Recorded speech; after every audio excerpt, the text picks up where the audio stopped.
All right, Bruchim Aboim, welcome everyone.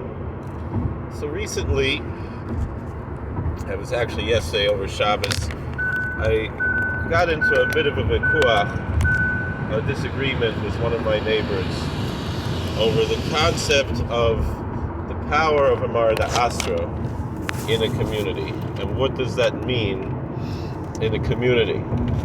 And this Baal Abayis claimed that he asked Das Torah about an issue that's a local issue that directly affects the community. And he said, I asked Das Torah. And he says, you're not Das Torah, and Rabbi so-and-so, the Amar da Asra, is not Das Torah, but this I asked is Das Torah. So I asked, so who did you ask? And he said who I asked, and a certain Rav who's he's not a Rav, he was a mashgiach in a yeshiva, he's a mashgiach in yeshiva, and his brother is Rosh Yeshiva. So first of all, in halacha, what matters is a psak from a Rav, not from a Rosh Yeshiva or a Rosh Koilel or a mashgiach. Just like the same thing, you can't get a psak from a Chassidish Rebbe who is not also a Rav, and that's why there's always a nafkamin and how we refer to certain Rabbanim and Rebbes. This one is called, such and such Rebbe, such and such Rebbe. That is someone who does not render a psak for the community. And then this one is such and such a Rav, might also be called Rebbe, but he's called both Rebbe and Rav, that the koach is there in someone who is a Rav of a community, or a dayan, to render a psak. Now often, historically, a Rosh Yeshiva was also a Rav. And what is brought down in the classical sources is that the koach of a bracha, which is more like the koach of a Rebbe, is someone who is both a Rav and a Rosh Yeshiva. And so these ideas of just having a Rebbe who's not a Rav and not a Rosh Yeshiva is kind of a strange thing and not really a classical idea. As opposed to people like, of course, Satmar Rav Schusi Galeno, who was a Rav and a Rosh Yeshiva, and he also did Rebbe stuff too. That was a small part of his career compared to his godless in Torah, both as a Rav and as a Rebbe. But in any event, mentioning Satmar Rav, so there was a story that took place not too far from where we are, in upstate New York. In Ulster County, there's a little town called Kerhonkson. And there's an old historical shul there in Kerhonkson. Currently, it's not a shul that operates in a traditional halachic manner, but it used to be an Orthodox shul. And in the time when it was an Orthodox shul, there was a young rabbi there from Yeshiva University in his early 20s, and it was his first position as a Rav of a shul. And at that time, in Kerhonkson, the Satmar community purchased some land to be the girls' camp, which to this day it's one of the Satmar girls' camps in Kerhonkson. And the Rebbe Schusi Galeno sent his very famous and capable Gabbai, Rabbi Yosel Ashkenazi, Zecher Tzaddik Livrocha, to this young rabbi in Kerhonkson to ask his permission. Now, it should be noted that the camp was not in walking distance to the shul, but it's in the same town, the town of Kerhonkson. And Rabbi Yosel Ashkenazi asked permission, said that the Rebbe is asking permission, is he allowed to have his own minyan for his kahila in the camp in Kerhonkson. And this young rabbi, again, modern Orthodox YU rabbi, he said, are you making fun of me? He said, no. He said, this is the halacha.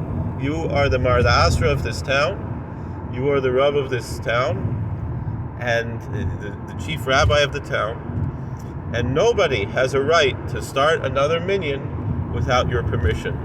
The same story was in another town not too far from there, also in Ulster County, Ellenville, a little bit of a bigger town than Kerhonkson.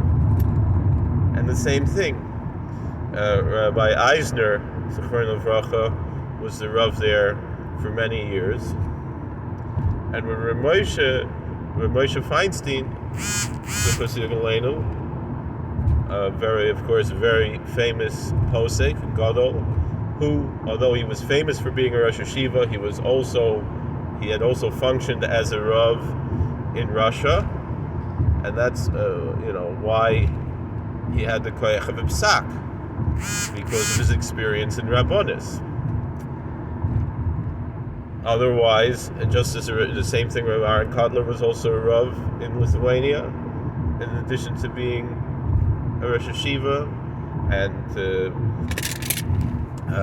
Rav Gifter was a Rav in a shul in, I believe, in Virginia, in addition to being a Rosh Yeshiva. And this is where the koyach that they have, even though they were famous as Rosh Yeshiva, the koyach to render a psak halacha came from their status as rabbanim.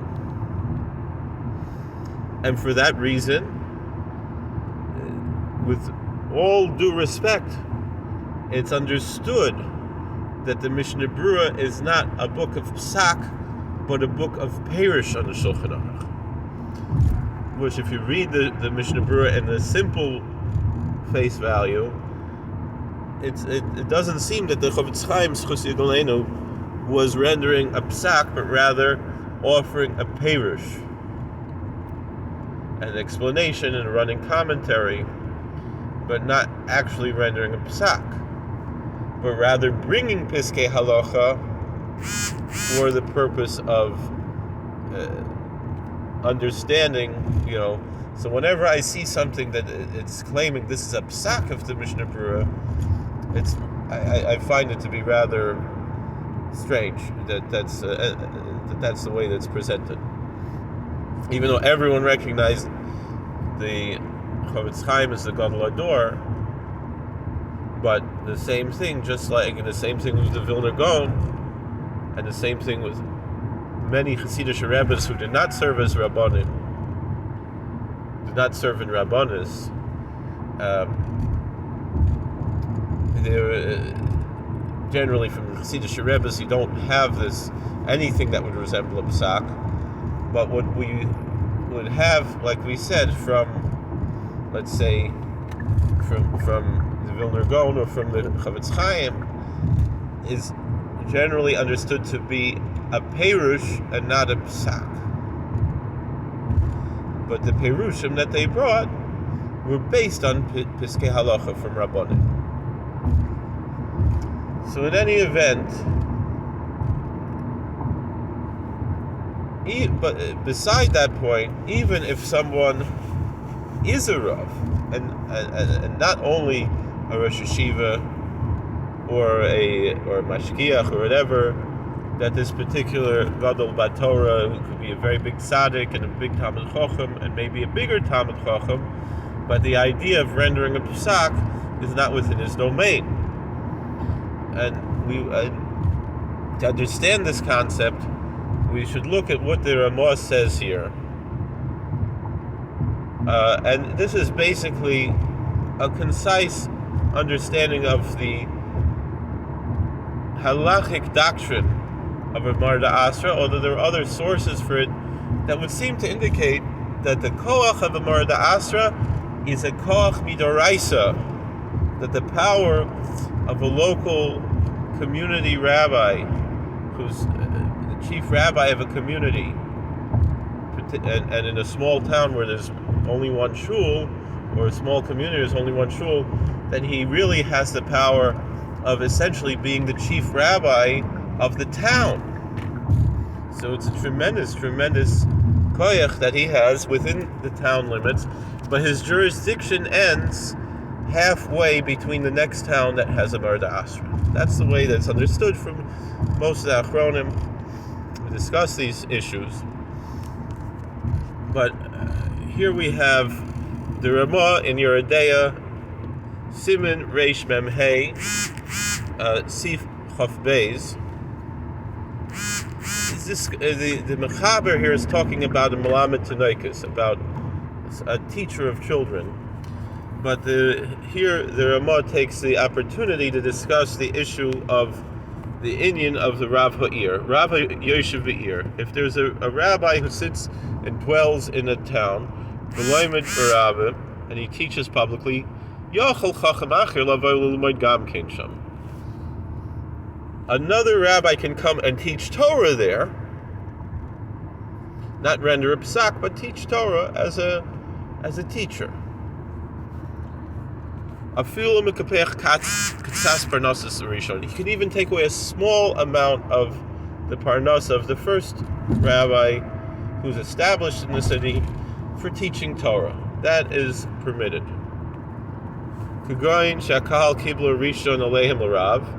So, for example, this is not the only example, but one example is that a community hires a rabbi, and he takes a salary to be the rabbi of the community.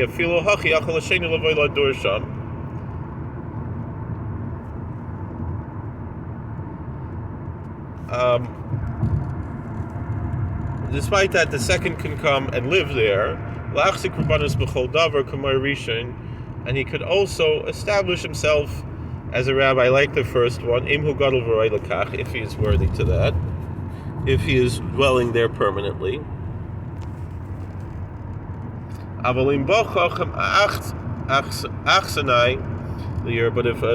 if a sage comes as a guest in the city, he cannot take any of the money that take away any of the parnasa of the rabbi who lives there, lasos chupus of kedushin, to perform weddings with toschar bamehem, and to take the payment for them, hoil v'hu prasarava sham, because that money belongs to the rabbi who lives there.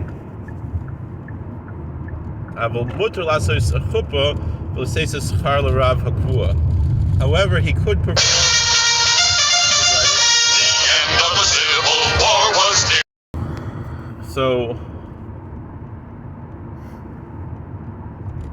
So he could give the payment to the local rabbi, or the rabbi could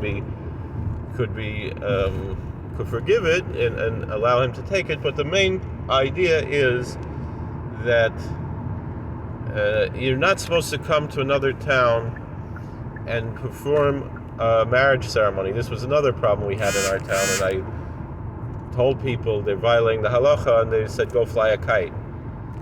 So, and we were talking about Orthodox people, they come here on vacation, whatever, and they think they could do whatever they want. They don't understand a small town is not like Brooklyn, it's not like Muncie somewhere where it's just hefker. So anyway, with permission from the Rav there, he could perform the weddings and pay that money to the rabbi.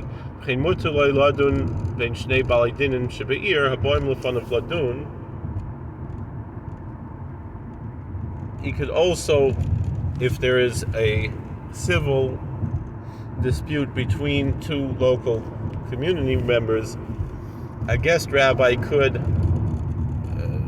take a din Torah, when it's not a communal issue, but rather a private issue. Because it might not be, the local rabbi might not be impartial for a monetary dispute between local people.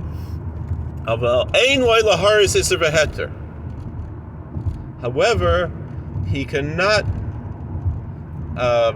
render a psak as far as what is permitted or what is not permitted, such as an example would be, is it permitted to start a separate minyan in the town?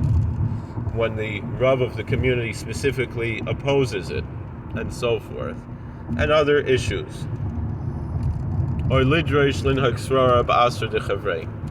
also he cannot deliver drushes or conduct himself in a manner of a leadership role in his colleagues'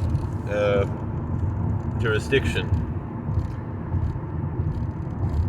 And this is an issue for traveling rabbis who go and give drushes in different places, who deliver sermons in different places. You have to have permission from the local rabbi. And I know communities that prohibit it. For example, Panama City, Panama. The local rabbi there, Rabbi Levi, meaning already from his father, Rabbi Levi Zatzal, said that nobody is allowed to do XYZ in this community, including delivering drushes and so forth. And we visited there, and I was there with a rabbi who was fundraising. We had to actually go to a different city about 40-minute drive away to do all the fundraising, because that's where the people had their businesses, and the chief rabbi had no problem with that. Just in Panama City, we had to go to Cologne to do the fundraising, and in Panama City, he said nobody is allowed to fundraise and make a tish or a drush or anything else. And I was there with a Hasidic Rebbe, and the way he expressed himself, he said even if Chacham Avadia himself came here, he's not allowed to deliver a drasha. And I believe even he did come to visit, and he did not do any public events or anything like that, or any type of fundraising or anything. I don't know if he needed to do any fundraising. The ways, some of the Hasidic Rebbes in Yerushalayim would need to do fundraising. Maybe he did. I'm not sure how Chacham Avadia, if he had a pension from the Medina or what. But anyway, and that's the right of a Marda Asra to make such a psak. And then so the Ramah continues. The Ramah is also bringing from earlier sources. If someone is established as a chazaka, as the chief rabbi of a city, even if he declared himself the rabbi of the city, with any type of authority, you're not allowed to take him down from his position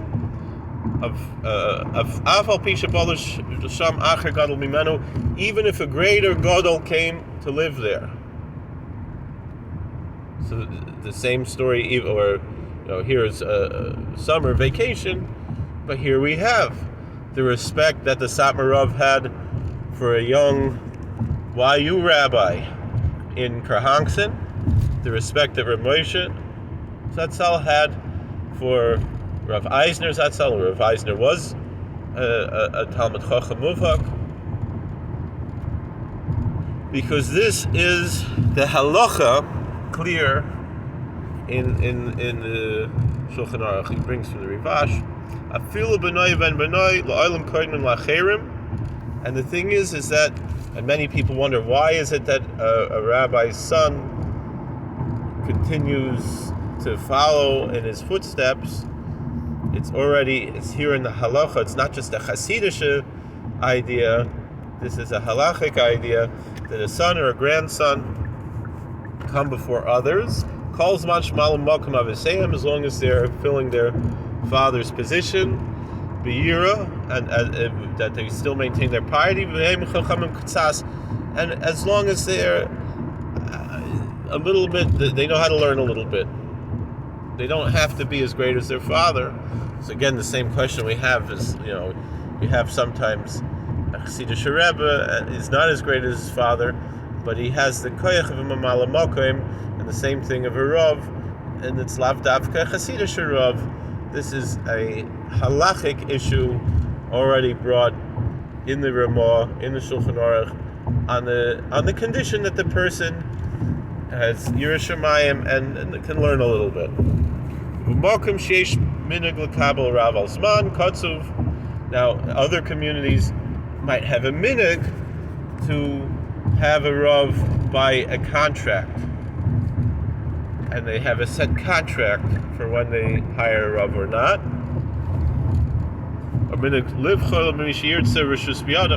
If the community has that minhag, then they have the reshus to do that. But if they don't have such a minhag, and someone has established himself as a Rav and he has a chazaka as a Rav in a community, that chazaka cannot be abrogated. It's only in the shul, and most American shuls hire a Rav with a contract, and the contract has an expiration date and needs to be renewed if and sometimes they don't renew a rabbi's contract, and that's how that works.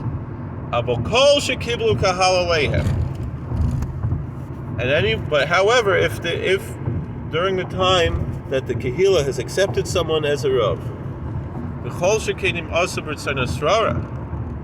or it says even all the more so, if the local authorities recognize someone as a chief rabbi. I'm not sure if that means Gentile authorities or Jewish authorities. In any event, Ein Shum Gadol Ba'olam L'Shtar Olav L'Ridai. There's no Gadol in the world who can have any kind of authority over him or remove him from his position. So this claim that the Balabas, with all due respect and love, that somehow he asked Das Torah, and he says the Rav of the community is not Das Torah, but this person is Das Torah, which it happens that this other person he claims is Das Torah grew up as a neighbor from our Rav and is about 20 years younger than our Rav or more. And I don't believe that he has all the details. I would imagine if he knew who we were talking about, he would never say such a thing. If he did say such a thing, which I find very doubtful, and I think some miscommunication. But in any event, a rabbi in a different state, or in Eretz Yisrael now, or wherever else, has absolutely no right halachically to override the psak of a local Marad Asra, even if it was a Marad Asra who declared himself a Marad Asra. Certainly he has a chazaka of someone who's been here for 50 years as Marad Asra, who has a very clear chazaka, and nobody has no gadol in the world has any right to overrule the psak of a Marad Asra. Thank you for watching. God bless. Please like, share, and subscribe, comment, and we'll see you later.